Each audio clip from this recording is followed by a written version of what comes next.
Bismillahirrahmanirrahim. Bismillahirrahmanirrahim. Assalamualaikum warahmatullahi wabarakatuh.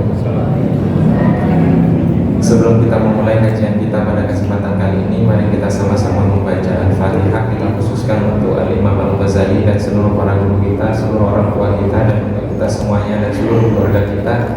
Semoga Allah Subhanahu wa Ta'ala selalu memberikan hidayah inayahnya kepada kita. Ala hadhihi wa bi kulli niyatin shalihah wa ila hadratin nabiyil mustafa sallallahu alaihi wa alihi wasallam. Al-Fatihah. A'udzu billahi minasyaitonir rajim. Bismillahirrahmanirrahim. Alhamdulillahirabbil alamin arrahmanir rahim maliki yaumiddin. Iyyaka na'budu wa iyyaka nasta'in ihdinas siratal mustaqim siratal ladzina an'amta 'alaihim ghairil maghdubi 'alaihim waladdallin. Amin. Jamaah yang dirahmati oleh Allah Subhanahu wa Ta'ala, pada kajian yang lalu kita telah sampai ke halaman yang ketiga dari pengantar Imam Al-Ghazali dari kitab Bidayatul Hidayah ini, yaitu di paragraf kedua, di mana pada kajian yang lalu kita telah membahas bahwa hidayah itu terbagi menjadi dua, yaitu permulaan dari hidayah dan juga akhir dari hidayah, atau kemudian dibagi menjadi dua juga, yaitu hidayah lahir dan hidayah batin. Dan kemudian para ulama kemarin sudah kita contohkan bahwa para ulama misalkan permulaan dari hidayah tersebut dengan syariat dan tarekat. Syariat adalah hukum-hukum Allah Subhanahu wa Ta'ala, yaitu yang terkait dengan halal dan haram, perintah untuk melakukan sebuah kewajiban dan juga menjauhi larangan. Kemudian yang kedua dari permulaan dari hidayah tersebut adalah tarekat. Tarekat ini adalah pelaksanaan dari syariatnya Allah Subhanahu wa Ta'ala. Dan kemudian yang terakhir yaitu akhir dari hidayah, itu adalah hakikat. Para ulama memisalkan ketiga elemen ini. Syariat itu dimisalkan dengan perahu, kemudian tarekat itu dimisalkan dengan lautan, dan hakikat itu dimisalkan dengan permata yang ada di dalam lautan. Kemarin ada yang menanyakan, apa maksud dari lautan tersebut? Lautan itu maksudnya adalah lautan ilmu Allah Subhanahu wa Ta'ala dan lautan kehendak Allah Subhanahu wa Ta'ala. Jadi ketika ada perahu yang sudah masuk ke dalam lautan, berada di atas lautan, pertanyaannya yang menggerakkan perahu tersebut itu mesinnya atau arus air yang ada di laut tersebut? Kalau kita merasa mesinnya yang menggerakkan, artinya kita masih meyakini bahwa kita memiliki kemampuan dan Allah tidak memiliki kemampuan. Maka banyak kita menemukan gelombang pasang, akhirnya kapal sebesar apapun tidak bisa menyelesaikan gelombang tersebut. Artinya satu-satunya cara dalam kehidupan kita adalah harus menggunakan perahu tersebut seiring sejalan dan seirama dengan arus ombak yang ada di lautan. Kalau sudah bisa seperti itu, maka nanti akan menemukan permata. Kemudian Al-Imam Al-Ghazali melanjutkan di halaman yang ketiga. Beliau mengatakan, wahana ketahuilah. Dimulai dari sana, saya baca bahasa Arabnya, kemudian saya langsung terjemahkan bebas, tidak menyesuaikan dengan buku. Wa ana musyirun alaika bi bidayatil hidayati. Dan dengan ini saya akan menunjukkan kepada Anda tentang permulaan sebuah hidayah. Litujarriba biha nafsaka, agar kamu mencoba dirimu, mencoba jiwamu, mencoba nafsumu. Wa tamtahina biha qalbaka, dan menguji hatimu. Fa in sadafta qalbaka ilaihi ma'ilan, jika kamu menemukan hatimu kepada bidayatul hidayah, permulaan hidayah ini ma'il, condong, wa nafsaka biha mutawi'atan walaha qabilatan, dan jiwamu kepadanya, kepada permulaan hidayah ini qabilah. Qabilah itu artinya menerima. Menerima. Fadunaka tatallu'a ilan nihayati, maka setelahnya silahkan kamu untuk sampai kepada at-tatallu. At-tatallu itu melihat, menemukan, an-nihayat, kepada akhir. Artinya kalau kita sudah memulai dengan syariat, kemudian mengamalkannya dengan disebut dengan tarekat, akan sampai kepada nihayat atau akhir dari hidayah tersebut, yaitu permata tadi. Kita sudah punya perahu, lautannya sudah ketemu, tinggal mendapatkan permatanya. Wat-taghalghul fi biharil ulum. At-taghalghul artinya ad-dukhul, masuk kepada lautan ilmu. Lautan ilmunya siapa? Lautan ilmu Allah Subhanahu wa ta'ala. Lautan ilmu Allah Subhanahu wa ta'ala. Jadi tidak ada yang memiliki ilmu di sini. Mau yang duduk di atas ataupun duduk yang di bawah, itu semuanya tidak ada yang memiliki ilmu. Yang memiliki ilmu hanya Allah Subhanahu wa ta'ala. Kita hanya terombang-ambing di lautan ilmu Allah Subhanahu wa ta'ala. Maka dari itu ketika Nabi Musa ditanya oleh sang murid, ada tidak yang lebih mengenal Allah Subhanahu wa ta'ala daripada kamu? Jawaban Nabi Musa tidak ada. Tidak ditambahi dengan insya Allah. Akhirnya Nabi Musa ditegur oleh Allah Subhanahu wa ta'ala untuk belajar kepada seorang nabi yang derajatnya di bawah Nabi Musa. Nabi Musa itu ulul azmi, Nabi Khidir itu bukan ulul azmi. Bahkan tidak ada dalam 25 nabi. Tapi Nabi Musa diperintahkan untuk belajar kepada yang di bawahnya.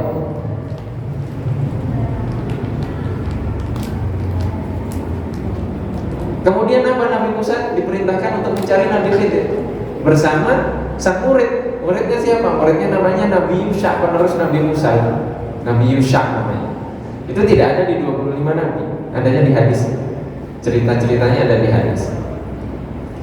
Itu bagaimana Nabi Musa mengatakan, kenapa kamu membocorkan, merusak perahu nelayan? Kan Nabi Khidir ngasih syarat, kamu kalau mau ikut saya nggak boleh nanya sebelum saya ngasih tahu. Itu perkataan Nabi Khidir. Sampai 3 kali dikasih tiga kali kemungkinan. Apa yang disampaikan oleh Nabi Muhammad mengomentari kisah Nabi Musa dan Nabi Khidir? Seandainya Musa sabar sedikit kan banyak rahasia yang terbongkar. Kata Nabi Muhammad SAW.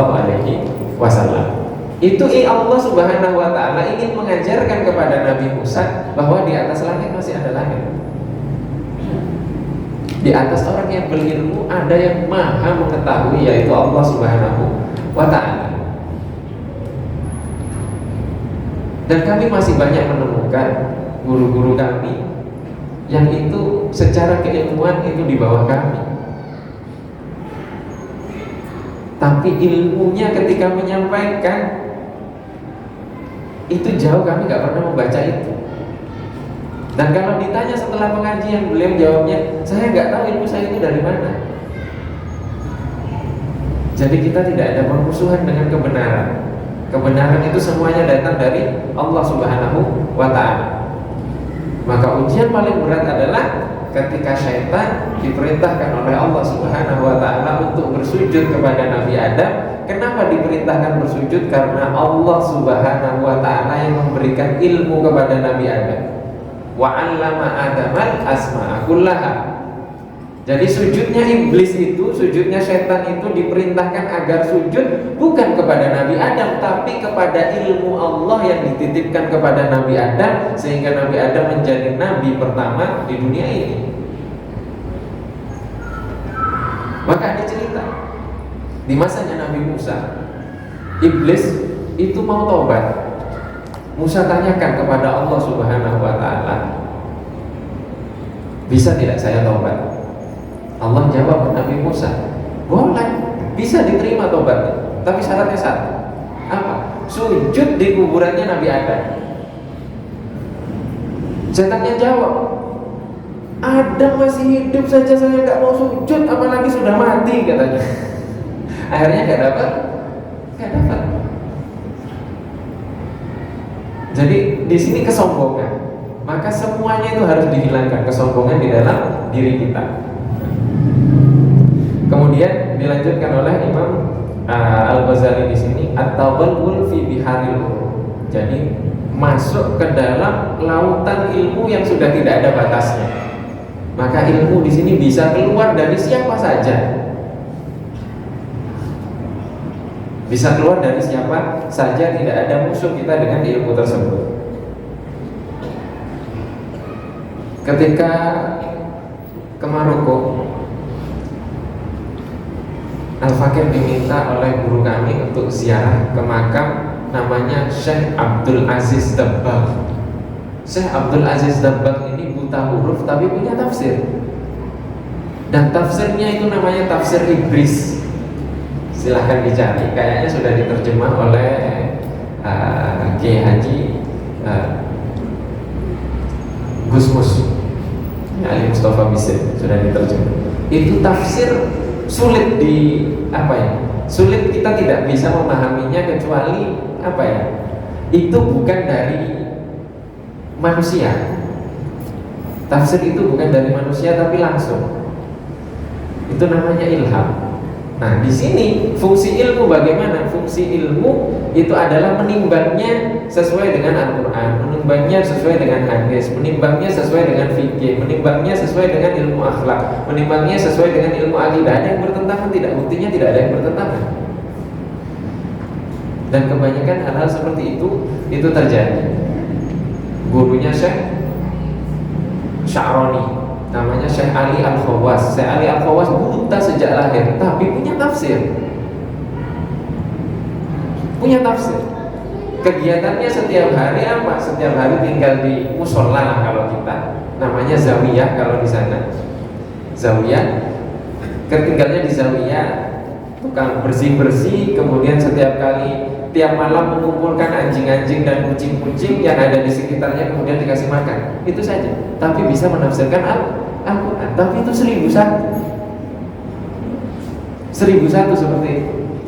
Nah, kalau kita, makanya Imam Al-Ghazali ini mengajarkan kepada kita syariat, kemudian syariatnya diamalkan dengan tarekat, baru sampai. Lah kita nggak pernah sholat, syahadat pun nggak paham, puasa nggak pernah, Ramadan main judi, terus mau sampai hakikat dari mana? Para ulama itu nggak ada yang sampai seperti itu. Semuanya melalui syariat, semuanya mengamalkan syariat, baru sampai kepada hakikat. Kalau sudah sampai kepada hakikat, dia sudah tenggelam di dalam ilmunya Allah Subhanahu wa Ta'ala. Jadi yang keluar itu hikmah, yang keluar itu pelajaran, yang keluar itu ilmu, yang keluar itu bimbingan. Jadi kalau ada orang mengucapkan kalimat dan itu membuat kita bertengkar, masyarakat ini bertengkar, itu sudah jauh itu dari kehendaknya Allah Subhanahu wa Ta'ala. Wa in sadafta qalbaka inda muwajahatika iyyaha biha musawwifan. Dan ketika kamu menemukan hatimu ketika berhadapan dengan permulaan dari hidayah ini, yang akan beliau jelaskan di sini apa saja permulaan dari hidayah. Musawwifan itu menunda-nunda. Musawwifan itu artinya seseorang yang selalu mengatakan saufa. Misalkan saya mengatakan kepada anak saya, Lais, sholat zuhur bentar bentar lagi, ini tanggung nih, YouTube-nya masih sedikit lagi, 5 menit lagi. Nah, mengatakan sebentar artinya menunda. Kalau sudah maunya menunda, itu artinya apa? Wabil amali bimuqtadaha mumatilan. Dan ketika dia untuk mengamalkan itu malas-malasan, fa'lam, maka ketahuilah anna nafsaka al-ma'ilata ila talabil ilmi hiya an-nafsu al-ammaratu bisu. Maka ketahuilah bahwa jiwamu yang secara zahir itu condong untuk menuntut ilmu, itu sebenarnya adalah nafsu yang mengajakmu untuk berbuat baik. Jadi casingnya baik, casingnya bagus, covernya bagus, tapi dalamnya busuk. Karena apa? Karena menunda-nunda tadi, tandanya menunda-nunda. Kemudian diundur, malas-malesan. Itu kalau sudah perbuatan baik, nafsu kita menginginkan seperti itu. Auqat intahadat muti'atan lisyaitonil la'in, atau dia telah bangkit untuk tunduk kepada syaitan yang terlaknat. Untuk tunduk kepada syaitan yang terlaknat.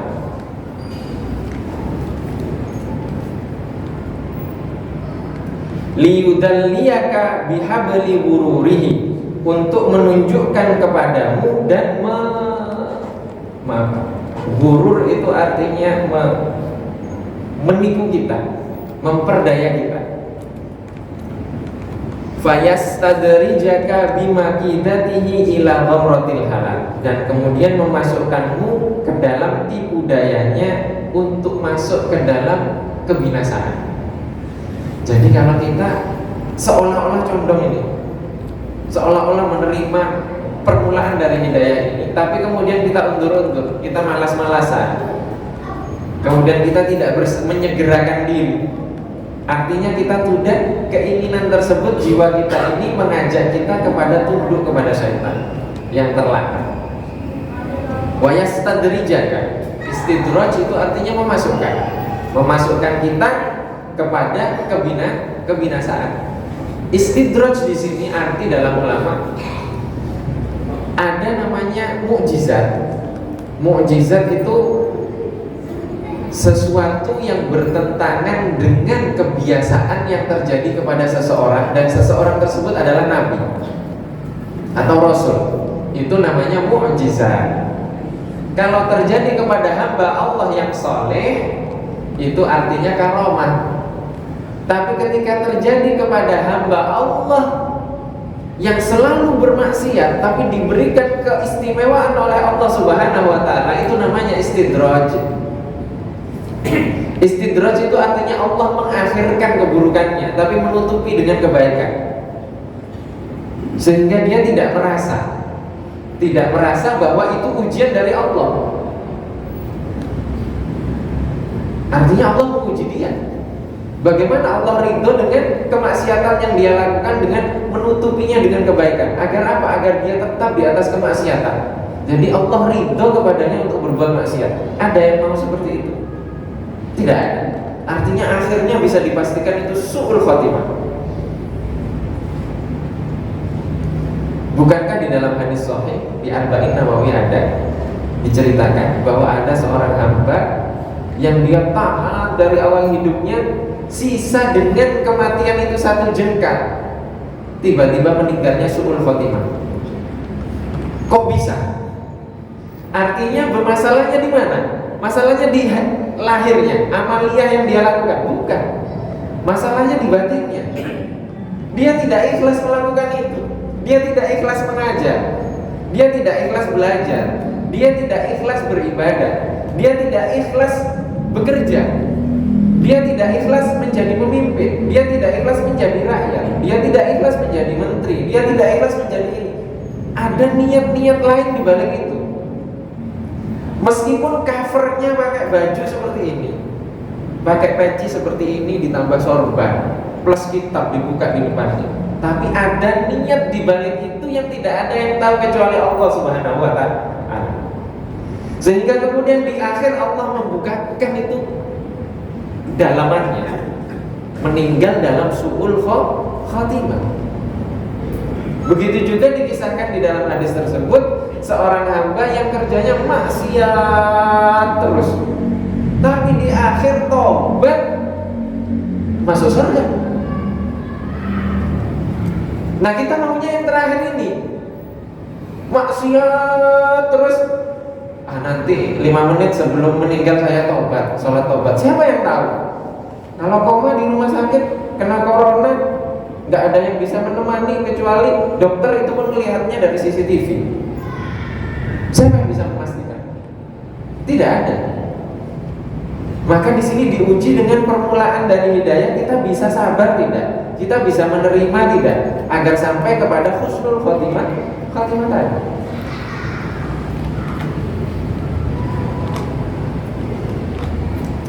Wa yastadrijaka, istidraj di sini. Jadi syaitan itu memasukkan kita dengan istidraj tersebut agar apa? Agar kita masuk ke dalam kebinasaan. Wa qasduhu ayyurawija 'alaika syarra fi ma'radil khair. Maksud dari syaitan tersebut adalah untuk menampakkan keburukan dalam cover kebaikan.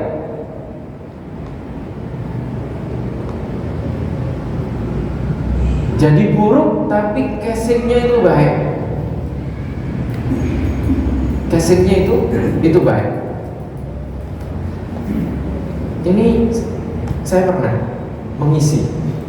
sering mengisi karena setiap hari ngisinya ya pakai motor, pakai ini. Karena kondisinya terdesak dan sedang tugas di tempat kami di yayasan, akhirnya saya keburu-buru saya harus pinjem mobil yayasan.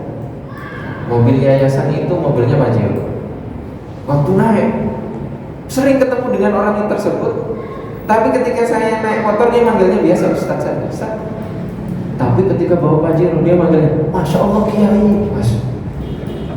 Masyarakat kita seperti itu, melihatnya itu covernya dulu, bukan lihat dalamnya. Ini saya nggak ngomong saya bayar nggak. Akhirnya pembina yayasan kami mengatakan nggak apa-apa Ustaz, bawa aja terus Pajero-nya, yang penting berapa persen katanya. Berapa persen? Maka di sini kita harus menyamakan antara lahir kita dengan batin kita ini sama. Jadi kalau bajunya putih, dalamnya putih. Terkadang kita melihat orang yang pakaiannya hitam kusut, wah ini dalamnya pasti preman. Memang kita Nabi Muhammad yang diberikan kemampuan untuk melihat hati seseorang, kan tidak. Jadi syaitan ini ingin membuat kita covernya itu di cover dengan yang baik, tapi dalamnya buruk. Itu maksud dari syaitan. Fi ma'radil khair. Hatta yulhiqaka bil akhsarina a'mala alladzina dhalla sa'yuhum fil hayatid dunya wa hum yahsabuna annahum yuhsinuna sun'a. Artinya agar dia, setan ini menginginkan kita agar masuk ke dalam golongan apa? Orang-orang yang akhsarina a'mala. Akhsarina a'mala itu artinya yang merugi amal perbuatannya. Amal perbuatan kita rugi. Ini kasetnya aja nih, belajar bawa kitab sekian ini gitu kan. Padahal maksudnya apa? Biar terkenal karena ditaruh di kamera, di live-in. Artinya apa? Ya benar, covernya bagus. Nah, menyampaikan hidayah tidak menyampaikan hidayah, tapi hatinya maksudnya agar terkenal. Bil aksarina amal, artinya amal perbuatan yang dilakukan orang tersebut dia merugi, nggak ada gunanya. Maka harus dilandasi dengan ilmu. Ilmu di sini apa? Ilmu ini syariat yang diamalkan. Syariat yang diamalkan. Kalau sudah syariat yang diamalkan, artinya contoh yang paling sempurna siapa? Rasulullah Shallallahu Alaihi Wasallam. Rasulullah Shallallahu Alaihi Wasallam. Alladzina dhalla sa'yuhum fil hayatid dunya, yaitu orang-orang yang perbuatannya dalam kehidupan dunia doa itu artinya tidak berguna. Wa hum yahsabuna annahum yuhsinuna sun'a, sedangkan mereka mengira telah berbuat sebaik-baiknya. Maka berbuat sebaik-baiknya ini harusnya dilandaskan dengan syariatnya Allah Subhanahu wa taala yang diamalkan. Maka di sini dikisahkan ada dua orang. Satu orang ini ahli ibadah tapi tidak berilmu. Yang kedua, dia ahli maksiat tapi berilmu. Diuji oleh teman-temannya. Temannya datang kepada orang yang ahli ibadah tapi tidak berilmu tadi. Dia datang kemudian membisikkan. Membisikkan di sini mungkin mengeluarkan suara atau gimana saja ketika dia beribadah. Dia mengatakan, "Aku adalah Tuhanmu. Aku telah membebaskan kamu dari amal ibadah yang telah kamu lakukan selama ini. Kamu sudah bebas, silakan istirahat. Saya sudah mengampuni seluruh dosamu, kamu adalah ahli surga." Apa jawaban ahli ibadah yang tidak berilmu tadi, jawabannya adalah, ya Allah, inilah yang saya tunggu-tunggu selama ini. Inilah yang saya tunggu selama ini. Jadi dia pengen bebas. Memang ada di dunia ini yang bebas? Tidak ada. Jadi kalau ada orang yang mengatakan dia ahli hakikat, setelah sampai ini saya sudah nggak cukup, saya sudah nggak butuh sholat 5 waktu. Nabi Muhammad loh, yang sudah ketemu dengan Allah sholat 5 waktu. Masa ada orang yang nggak sholat 5 waktu katanya sudah sampai kepada Allah? Tidak ada. Akhirnya tadi orang tadi meninggal dengan su'ul khotimah. Kemudian yang kedua, ahli maksiat, mabuk-mabukan. Didatangi lagi sama orang yang tadi. Ketika mabuk dia bisikkan, kamu adalah hambaku yang tidak tahu diri. Aku akan mendatangkan kepadamu maut sebentar lagi. Kamu akan disiksa di neraka gini. Itu bentuknya suara. Apa yang dilakukan orang yang setengah sadar tadi? Karena dia memiliki ilmu, dia masuk ke dalam rumah, dia ambil pedang, dia kejar orangnya. Artinya tidak mungkin itu Allah seperti itu. Akhirnya yang menang siapa? Yang menang adalah orang yang berilmu. Orang yang berilmu, tapi bukan berarti saya mengatakan di sini harus apa? Sudahlah saya maksiat dulu, siapa yang menjamin? Tidak ada yang menjamin. Maka kita harus melaksanakan syariat tadi. Kemudian ada kisah lagi. Ahli ibadah tinggal di atas gunung. Di bawah gunung itu ada pasar. Nah di pasar ini ada preman. Preman yang ahli maksiat, tukang malam ini. Nah preman ini pengen tobat dan pengen bertemu dengan ahli ibadah tadi. Naiklah dia ke atas. Nah ahli ibadah tadi dia ingin belanja turun ke bawah, berpapasan. Karena berpapasan, yang preman tadi dia sungkan dan ta'zim kepada ahli ilmu dan ibadah tadi. Dia menundukkan diri dan minggir. Tapi ahli ibadah tadi dia melihat preman ini dengan kacamata kesombongan. Dia merasa dia lebih mulia dari preman tersebut. Akhirnya Allah membalik posisinya. Karena kebersihan hati preman tadi dan ketulusan tadi orang tadi untuk bertobat, tapi kemudian ahli ibadah tadi itu dia sombong, artinya setan sudah masuk. Setan sudah masuk. Jadi kalau yang duduk di depan ini merasa lebih alim daripada yang di bawah, itu sudah salah. Apalagi yang di bawah merasa lebih alim yang di depan. Artinya sama-sama setan ini yang duduk di sini. Padahal kita tidak punya apa. Maka kita jangan sampai masuk kepada golongan orang-orang yang merugi, merasa amal perbuatannya diterima, merasa amal perbuatannya diterima. Maka di sini Allah Subhanahu wa taala memberikan keistimewaan kepada umatnya Nabi Muhammad SAW. Yang pertama adalah umat yang sedang berusaha untuk sampai kepada Allah Subhanahu wa taala, yaitu sedang berusaha untuk mengamalkan syariat tadi. Itu apa keistimewaannya? Keistimewaannya adalah keraguan dan kebimbangan yang ada di dalam hati kita.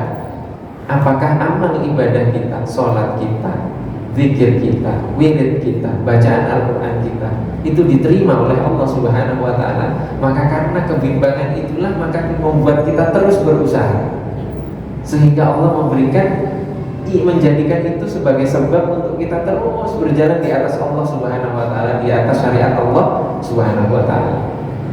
Sedangkan orang yang sudah sampai kepada hakikat tadi, sudah dapat permatanya, maka dia tidak melihat apapun dari amal perbuatannya, dia hanya menikmati keindahan permata. Sehingga apa yang dia lakukan, dia tidak merasa itu amal perbuatan dia, tapi dia sedang menikmati indahnya permata yang ada dianugerahkan Allah kepadanya. Maka itu perbedaannya antara apa? Antara orang yang sudah sampai dengan orang yang sedang berjalan. Maka untuk membedakan lagi orang yang sudah sampai dengan orang yang sedang berjalan dengan orang awam, itu bedanya ketika ditimpa musibah. Orang awam ini dia berusaha untuk bersabar. Kenapa? Oh, saya tertimpa musibah. Kalau saya sabar, saya dapat pahala. Ini orang awam. Ketika orang yang sudah mengamalkan syariat tadi, dia menghadapinya beda. Ini adalah kehendak Allah Subhanahu wa Ta'ala, dan saya tenang dengan kehendak Allah ini, dan saya menerimanya. Saya ridho atas itu. Kemudian orang yang sudah sampai, pandangannya sudah beda. Karena dia sudah ridho, dia sudah menerima, dia sudah menikmati keindahan Allah Subhanahu wa Ta'ala. Maka tidak ada itu yang namanya nikmat, tidak ada itu musibah. Semuanya adalah nikmat. Dan Allah ridho kepada dia, dan dia merasakan keridhaan Allah itu. Kira-kira mengeluh tidak? Tidak mengeluh. Ini perbedaan tingkatan-tingkatan tersebut.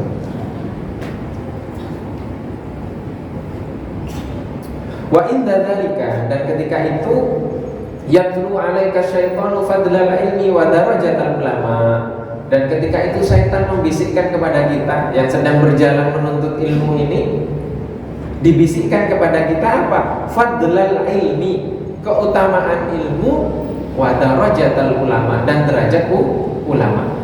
Dari mana? Dari dalil-dalil, dari hadis-hadis, dari perkataan-perkataan ulama. Wa ma warada fihi minal athari wal akhbar, dari apa yang diriwayatkan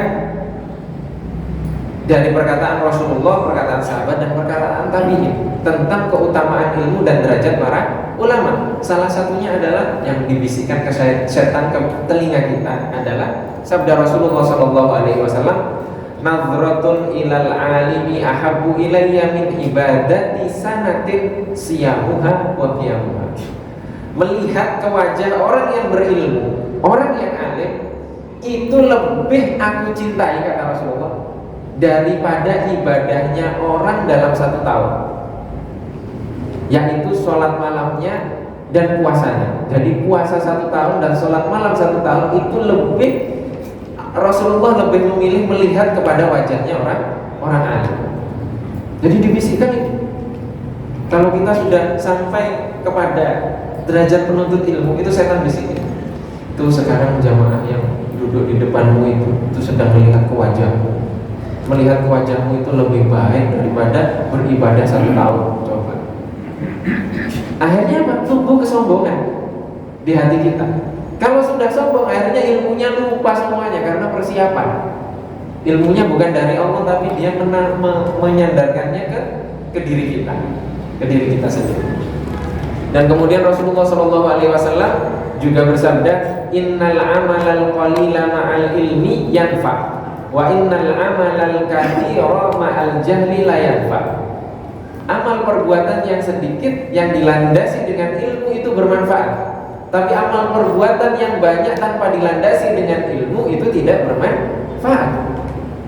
Ini dilandasi dengan ilmu.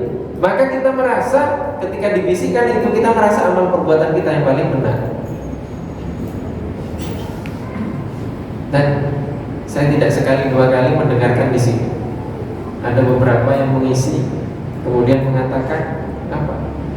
Kita di sini lebih baik amal perbuatan kita karena dilandasi dengan dalil.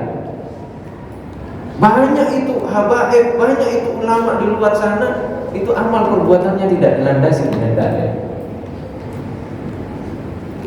Saya nggak tahu. Padahal kita diajarkan, tidak mungkin kita diajarkan sesuatu itu tanpa ada dalil. Pasti ada dalilnya.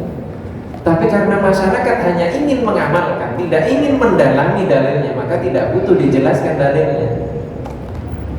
Dan di masa sekarang kita butuh untuk menjelaskan dalil, karena terkadang amal perbuatan kita disalahkan karena tidak berbuat, karena tidak dilandasi dalil, padahal ada dalilnya.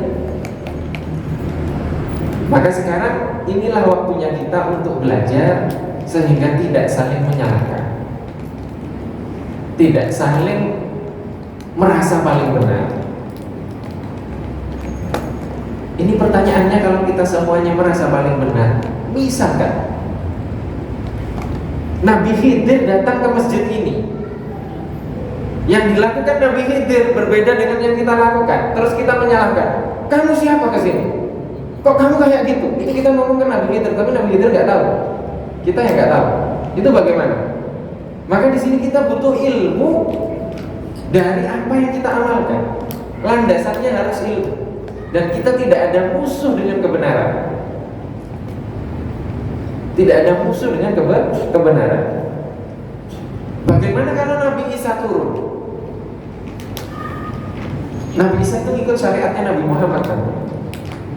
Bagaimana nanti kalau ada Imam Mahdi sudah ada? Kita nggak punya ilmu. Maka harus dilandasi dengan ilmu. Dan ilmu itu syariat yang diamalkan. Syariat yang diamalkan. Dan kemudian Sayyidina Umar mengatakan, boleh bertanya kan? Boleh, silakan. Assalamualaikum. Waalaikumsalam.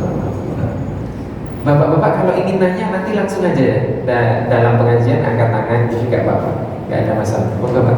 Ini Ustaz, seseorang dari muda sampai tua dia selalu berbuat maksiat terus. Begitu ketika akhir hayatnya dia berbuat baik. Yang jadi pertanyaan saya, apakah dia bisa masuk surga? Karena mengingat bahwa seseorang nanti pada hari kiamat akan ditimbang amal kebaikannya dan keburukannya. Mohon jawaban, terima kasih. Bismillahirrahmanirrahim. Di dalam hadis sahih dikisahkan bahwa Allah Subhanahu wa taala di hari akhir nanti itu tersisa satu orang yang semestinya masuk surga tapi dia belum masuk surga. Orang itu tidak memiliki kebaikan sedikit pun. Malaikat nggak punya catatan kebaikan atas orang tersebut. Akhirnya Allah mengatakan kepada malaikat, cek lagi, cek, ada tidak? Kan nggak mungkin, karena Allah nggak tahu. Allah memerintahkan malaikat nyatet itu sama kayak mirip sama Facebook itu loh, yang ingatkan kita sudah ada catatannya. Kamu dulu nulis status kayak gini. Jadi ada catatannya di malaikat. Nggak ada Allah kecuali satu hal. Dia pernah menulis di sebuah kertas. Ini namanya hadis lauhah kalau nggak salah. Hadis bitokoh namanya. Hadis bitokoh. Bitokoh itu kartu. Dia menulis di sebuah kertas. Apa yang dia tulis? Yang dia tulis La ilaha illallah, tahlil. Maka kalau kita menghayati la ilaha illallah itu masya Allah. Akhirnya apa? Masukkan dia ke dalam surga karena tulisan itu. Karena tulisan la ilaha illallah yang dia tulis sekali seumur hidup, dia tidak punya amal kebaikan kecuali itu, dia masuk surga. Tapi dicuci nggak ya? Dicuci dulu kan di neraka. Dicuci dulu di neraka. Nah dicucinya itu yang berapa tahun? Ini yang terakhir. Yang terakhir cuma sisa satu tadi. Amal perbuatannya la ilaha illallah nulis. Itu nulis. Bagaimana dengan kita yang pikir la ilaha illallah, la ilaha illallah, la ilaha illallah. Mau bareng-bareng nggak bareng-bareng sama saja. Yang penting berpikir. Maka zikir itu para ulama membaginya hanya 3. Nggak keluar dari 3 zikirnya para ulama. Yang pertama adalah at-takhalli. Takhalli itu artinya membersihkan dosa-dosa. Takhalli itu bagaimana? Istighfar. Astaghfirullah, astaghfirullah, astaghfirullah, astaghfirullah. Kemudian yang kedua namanya tahalli. Tahalli itu artinya berhias. Tahalli artinya berhias. Berhias dengan apa? Apa amal perbuatan yang dilakukan, kalau kita lakukan pasti diterima oleh Allah? Sholawat. Hanya sholawat yang langsung diterima itu. Maka yang kedua sholawat. Baru setelah itu yang ketiga. Yang ketiga ini namanya tajalli. Tajalli itu kita menyaksikan keagungan Allah Subhanahu wa taala. Apa kalimatnya? La ilaha illallah. Itu namanya tajalli. Dan kita sekarang sudah masuk di bulan Rajab. Sekarang tanggal kedua ini, hari kedua, besok hari kedua, malam kedua. Maka di bulan Rajab ini kita harus banyak bertahalli, bertahalli. Tahalli artinya membersihkan diri, banyak istighfar. Minimal sehari itu baca 10 ayat. Masa yang nggak pernah baca 10 ayat sehari? Bacalah dalam sholat aja, baca Al-Fatihah berapa kali diulang kan? Artinya kita sudah keluar dari orang-orang yang lalai. Itu namanya tahalli. Setelah itu nanti masuk ke bulan Rajab, itu namanya tahalli. Kita banyak bersedekah, banyak begini, banyak itu, tahalli namanya, berhias. Baru setelah itu masuk ke bulan Ramadan, tajalli. Tajalli, kita menyaksikan keagungan Allah Subhanahu wa Ta'ala di bulan tersebut. Maka gak mungkin kita bisa mendapatkan Lailatul Qadar tanpa menjaganya dari Rajab, Sya'ban. Maka 2 bulan ini kita jaga dengan berbagai macam amal perbuatan yang baik-baik, lakukan saja. Maka sekarang kita tutup dengan sama-sama berdoa, Allahumma barik lana fi Rajab wa Sya'ban wa ballighna Ramadan. Ya Allah, berkahilah kami di bulan Rajab dan di bulan Sya'ban, dan sampaikanlah kami ke bulan Ramadan. Allahumma amin. Demikian yang dapat kita kaji pada kesempatan kali ini. Mohon